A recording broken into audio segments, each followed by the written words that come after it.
Let's watch some crazy stuff, yo!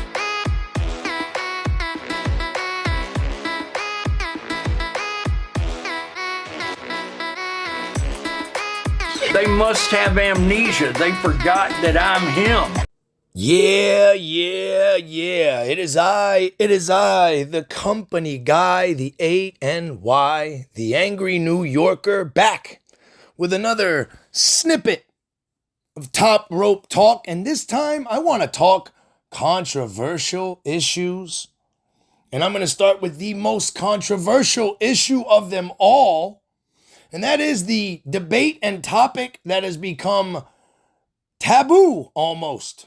People are scared to put their opinions about HLR versus EFED. You see, I'm not afraid to let people know my opinion, my stance on it. Now, there is a place in CAW for the art of anything. PICFED included, although I'm not a big fan of PICFED, I know it does have a place and it should be utilized the way that Diamero utilizes it, who I think does an amazing job of utilizing the PICFED option to promote his CAW and the stories that he wants to tell, like joining up with Troy Dillon and Miles Dixon, formerly of Kings of Chaos, or still with Kings of Chaos actually, but in the Diamero world, these three guys are battling up against AEW stars all over the planet. They just finished up the Continental Classic storyline, and I think it's been amazing. I've watched it on Top Rope Talk. I have shared it to my story, and I second anybody, and I suggest everybody go take a look at Dio Flores and see what him and Troy and Miles have been doing.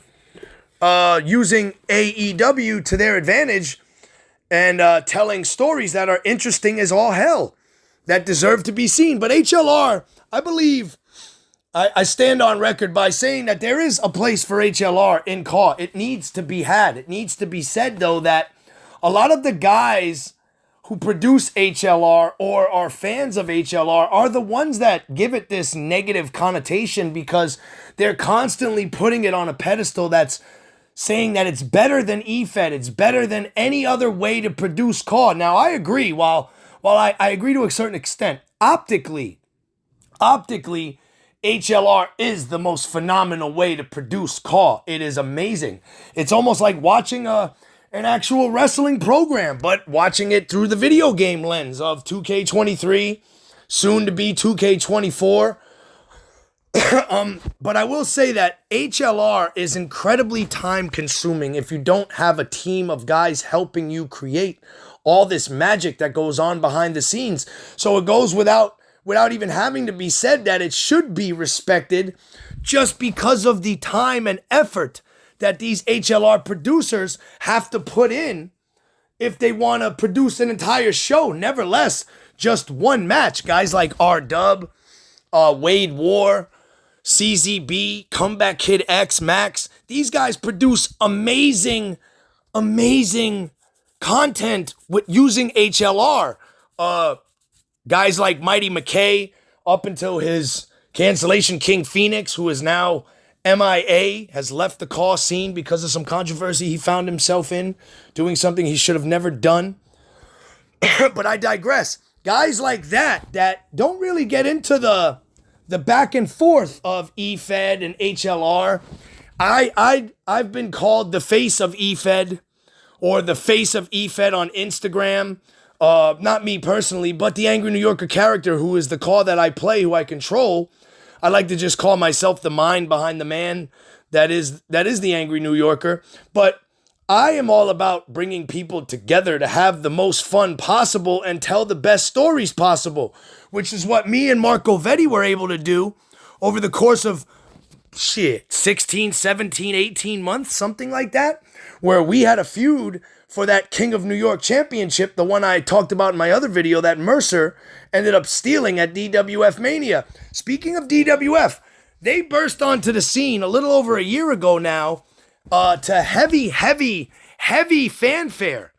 And it doesn't matter if that fanfare has gone the wayside because of who they chose to align themselves with or the friends that they made that they talk to on a daily basis. That shouldn't go against the content that they produce.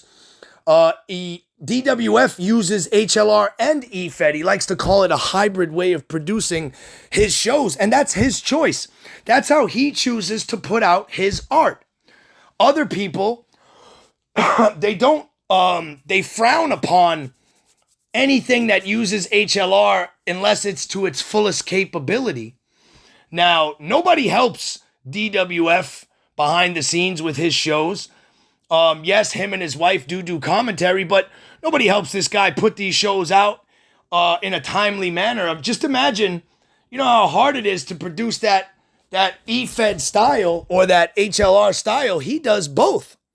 So he's got to cut, copy, he's got to line everything up to make sure everything fits, and all in a time frame so that it all adds up and makes sense to the story. Now, speaking of story, a lot of people argue against EFED and argue that HLR is the only way to tell a story in virtual pro wrestling. I disagree, and I disagree wholeheartedly. I believe, yes, while it is one way to tell a story, because it's one way to produce the optics of the match and the storytelling, you can't just say that it's the easiest and best way to tell the story, because not everybody can do it. I mean, not everybody can do EFED either. Apparently, not everybody can do it good. And that's to say, it goes without saying that not everybody can produce HLR, and credit to those who do all by themselves. Credit to those men who produce these HLR stories and matches all by themselves. But I'd like to believe if they had a team of guys working together instead of against each other, they'd get out content way faster. And maybe it could be... maybe if they leaned into producing weekly shows as EFED and then their big pay-per-view payoffs as HLR, maybe that's something that can get them some more fanfare, some more views, and to get out shows faster. Because I know I don't speak for myself, but I can only speak for myself, is I wish Warzone Wrestling and EMW had a bi-weekly show or a weekly show each, so I wouldn't have to wait so long. Same goes for XVPW. I'm a huge fan of those organizations, and I would love to see more shows. It's just they produce their show fully HLR, and that is incredibly time consuming. So we have to be patient when waiting. It's not a sense of less is more here. It's just a sense of perfection takes persistency, and that takes time. Rome wasn't built in a day, as they say, right? But I would love to see shows like Warzone go the route of DWF and start to produce a more hybrid style of weekly show and then go all in for their pay-per-views. But I will say, to their credit, when they do put out their shows, every show feels like a pay-per-view. Every show has importance to it. So I guess it kind of almost contradicts my prior statement, but it's just an idea. It's just a troubleshoot. I'm just trying to give my opinion on it, and just trying to figure out what would be the easiest and best way for this conversation and debate to come to an end. And we can all agree that there's a place for HLR. There's a place for EFED. Does the HLR community put down the EFED community? Maybe too much? It's not my place to say. I know I do see a lot of division created when the conversation gets brought up, and I'm sure that once this video drops and people see the video, because it's coming from the Angry New Yorker, it's going to spawn controversy when it shouldn't. It should just spawn debate and conversation, because that's how you figure out what's best for what, and ultimately just do what's best for you. If you're having fun, man, then continue to produce your shows the way you want to produce your shows. If you're having fun, then continue to do what you love to do, and be none affected at all by the outside influencers and outside influences of people talking shit or talking down about EFED, about HLR, and use PickFed to its ability where you can get your point across and tell your own little story on the side. It's just not for me. It does take a lot of time and it does take a lot of work, but I'm not willing to put in that much time. But should the debate end? Should EFED versus HLR even be a debate? I don't know.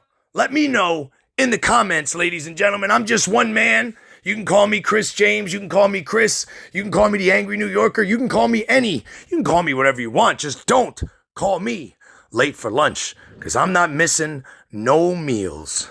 Let me know in the comments what you think about HLR, what you think about EFED, what you think about my comments and opinions on the situation itself. I'd love to hear from you guys. Thank you for watching another episode of Top Rope Talk. There's only one thing left to say, right? Yeah, yeah, yeah.